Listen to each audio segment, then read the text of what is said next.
Russia has 6 million square miles and 11 time zones, and yet it's one of the most geographically trapped nations on earth. Here is why. Russia sits on the North European plain, a vast, flat, unbroken corridor with zero natural defenses. No mountains, no barriers, just open land all the way to Moscow. The Poles came through it, the Swedes, the French, the Germans twice. Since 1812, Russia has been invaded through this plain roughly once every 33 years. Here is what makes it worse. Russia is a superpower with no usable warm water port. Murmansk freezes. Vladivostok ices over for 4 months and sits in a Japanese dominated sea. This is why Peter the Great back in 1725 desperately wanted access to Constantinople and India. Russia cannot project power without open water. So, what do you do when you can't defend your borders? You push them outward. Beginning with Ivan the Terrible, Russia's entire grand strategy has been expansion as defense, seizing buffer zones before enemies can exploit the flatlands.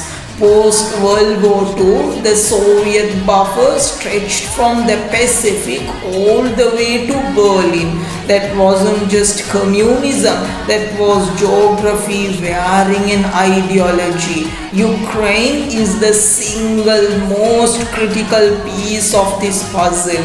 It sits directly on the North European plain and hosts Sevastopol, Russia's only meaningful warm water naval base on the Black Sea. When a pro-Western government took power in Kyiv in 2014, threatening to bring Ukraine into NATO, Russia didn't see a political shift, it saw an existential geographic threat.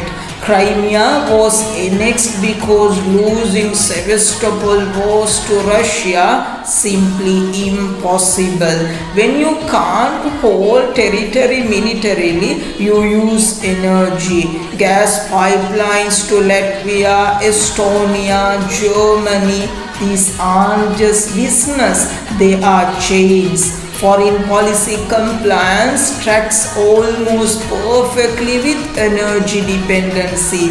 That's why Europe building LNG terminals to receive American gas isn't just an energy story. It's countries buying back their sovereignty. It doesn't matter if the ruler is a Tsar, a communist general secretary, or Vladimir Putin. The ports still freeze, the plane is still flat, the strategy never changes. If you want to understand tomorrow's headlines, don't watch the politicians, look at the map.